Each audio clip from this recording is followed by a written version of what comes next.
حضرت زینب رضی اللہ تعالیٰ عنہ اللہ تعالیٰ کی عبادت میں مشغول ہو گئیں۔ انہوں نے اپنے رب کے حضور دعا کی، اے اللہ ہمارے شہداء کی قربانی کو امت کے لیے ہدایت کا ذریعہ بنا دے، لوگوں کے دلوں میں حق کی محبت پیدا فرما دے اور ظلم کو ہمیشہ کے لیے رسوا کر دے۔ ان کی آنکھوں سے آنسو بہہ رہے تھے مگر ان کے لہجے میں مایوسی نہیں تھی۔ صبح ہوئی تو قید خانے کے باہر لوگوں کا ہجوم پہلے سے زیادہ تھا۔ وہ دور سے ہی اہل بیت کی زیارت کی کوشش کر رہے تھے۔ ایک نوجوان نے اپنے باپ سے کہا، ابا یہ واقع رسول اللہ صلی اللہ علیہ وآلہ وسلم کے خاندان سے ہیں تو ان کے ساتھ یہ سلوک کیوں کیا گیا؟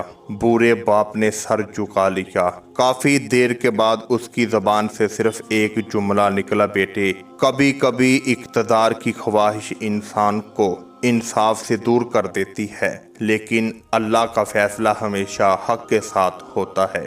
یہ الفاظ سن کر نوجوان کی آنکھوں میں آنسو آ گئے۔ اس نے آسمان کی طرف دیکھا اور دل ہی دل میں دعا کی، اے اللہ ہمیں ہمیشہ حق کو پہچاننے اور اس پر قائم رہنے کی توفیق عطا فرما، جیسے اہل بیت نے میدان کربلا میں حق پر ڈٹ کر یزید اور شمر کا مقابلہ کیا۔ محترم ناظرین، شام کی فضا بدل رہی تھی۔ لوگوں کے دلوں میں سوال پیدا ہو چکے تھے۔ حضرت زینب کی استقامت اور صبر نے ظلم کے ایوانوں میں خاموشی طاری کر دی تھی۔ کربلا کا میدان ختم تو ہو چکا تھا لیکن حق کی آواز ابھی بھی زندہ تھی اور وہ آواز آنے والی نسلوں تک پہنچنے والی تھی۔ اس طرح شام کی فضا ہر گزرتے دن کے ساتھ بدلتی جا رہی تھی۔ جن لوگوں نے پہلے اہل بیت کے بارے میں صرف باتیں سن رکھی تھیں، اب وہ خود ان کے کردار اور صبر اور عبادت کو دیکھ رہے تھے۔ قید خانے کے باہر ایک دن چند خواتین جمع ہوئیں۔ ان میں سے ایک نے آہستہ سے کہا، یہ وہی خاندان ہے جس کے بارے میں ہمارے پیارے نبی حضرت محمد صلی اللہ علیہ وآلہ وسلم محبت کی تعلیم دیتے تھے۔ دوسری خاتون کی آنکھوں سے آنسو بہنے لگے۔ اس نے کہا، اگر یہ رسول اللہ صلی اللہ علیہ وآلہ وسلم کے نواسے کا خاندان ہے تو ان پر اتنی بڑی آزمائش کیوں آئی؟ ایک بزرگ خاتون نے جواب دیا کہ اللہ اپنے مقرب بندوں کو آزمائشوں کے ذریعے بلند درجات عطا فرماتا ہے، اور تاریخ گواہ ہے نام ان کا ہی زندہ رہا جو حق کے ساتھ ڈٹے رہے۔ یہ باتیں خاموشی سے شہر کے مختلف حصوں تک پہنچ چکی تھی۔ ادھر حضرت زینب رضی اللہ تعالی عنہ پر آنے والے دن کو صبر اور عبادت کے ساتھ گزار رہی تھی۔ وہ بچوں کی دلجوئی کرتی، انہیں اللہ تعالیٰ پر بھروسہ رکھنے کی تلقین کرتی اور شہدائے کربلا کی قربانی کو اللہ تعالیٰ کی رضا کا ذریعہ قرار دیتی۔ ایک رات حضرت زینب نے آسمان کی طرف دیکھا۔ چاند اپنی پوری روشنی کے ساتھ چمک رہا ہے۔ انہوں نے دھیمی آواز میں فرمایا، اے میرے رب، ہمارے پیاروں نے تیری رضا کے لیے اپنی جانیں قربان کی۔ ان کی قربانی کو قیامت تک ایمان والوں کے لیے ہدایت کا چراغ بنا دے۔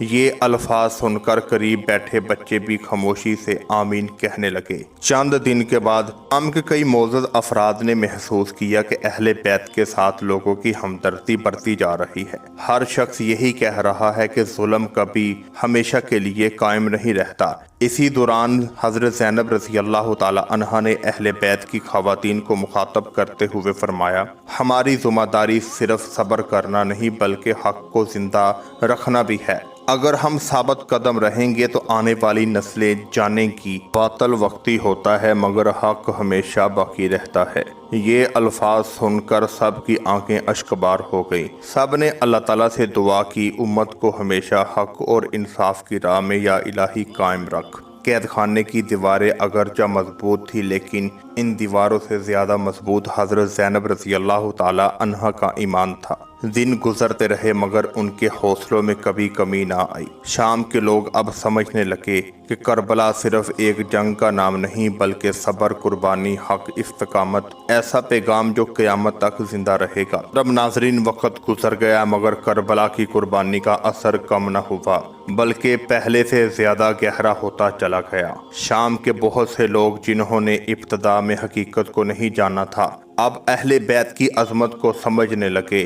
انہیں احساس ہو چکا تھا کہ طاقت اور حکومت ہمیشہ کے لیے نہیں رہتی، لیکن سچائی اور قربانی ہمیشہ زندہ رہتی ہے۔ حضرت زینب نے ہر آزمائش کو صبر، وقار اور اللہ پر کامل بھروسے کے ساتھ برداشت کیا۔ انہوں نے اپنے بھائی، خاندان اور ساتھیوں کی قربانی کو صرف ایک ذاتی کام نہیں بنایا، بلکہ اسے امت کے لیے ایک ایسا پیغام بنایا جسے صدیوں بعد بھی یاد رکھا جاتا ہے۔ جب اسیر کے دن ختم ہونے لگے تو اہل بیت کی نگاہوں میں صرف ایک ہی دعا تھی: اللہ تعالیٰ امت کو حق اور باطل میں فرق کرنے کی توفیق عطا فرما دے۔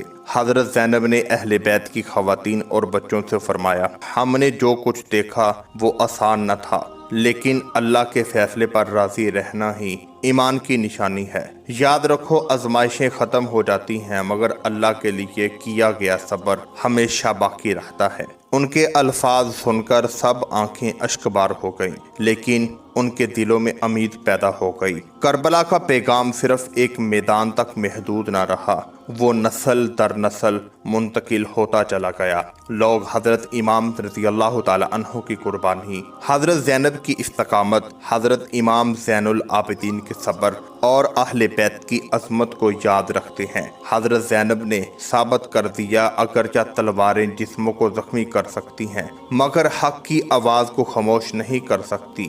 ظلم وقتی کامیابی حاصل کر سکتا ہے، لیکن ہمیشہ باقی نہیں رہتا۔ اللہ تعالیٰ کے ہاں انجام ہمیشہ انصاف کا ہوتا ہے۔ محترم ناظرین، تاریخ نے ہمیشہ گواہی دی ہے کہ کربلا کا نام عزت، وفاداری، صبر اور حق کی علامت بن گیا، جبکہ ظلم کی یاد عبرت کے طور پر باقی ہے۔ اس کے بعد حضرت زینب رضی اللہ تعالی عنہ کا شام میں کیسے وقت گزرا، حضرت امام زین العابدین رضی اللہ تعالی عنہ نے کیا خطبہ دیا، اور اس کے بعد یزید کیوں ہل گیا، اسے کیوں ڈر اور خوف آ گیا کہ میری سلطنت ہمیشہ کے لیے مٹا دی جائے گی، اور حضرت امام زین العابدین نے 3 شرطیں کیا رکھیں، اور پھر اس کے بعد شمر کا کیا حال ہوا۔ شمر بار بار یزید کو کیوں پکار کر کہہ رہا تھا، یہ بات کہہ رہا تھا کہ میں نے سیدنا امام حسین رضی اللہ تعالی عنہ کو شہید نہیں کیا، یہ تیرا حکم تھا۔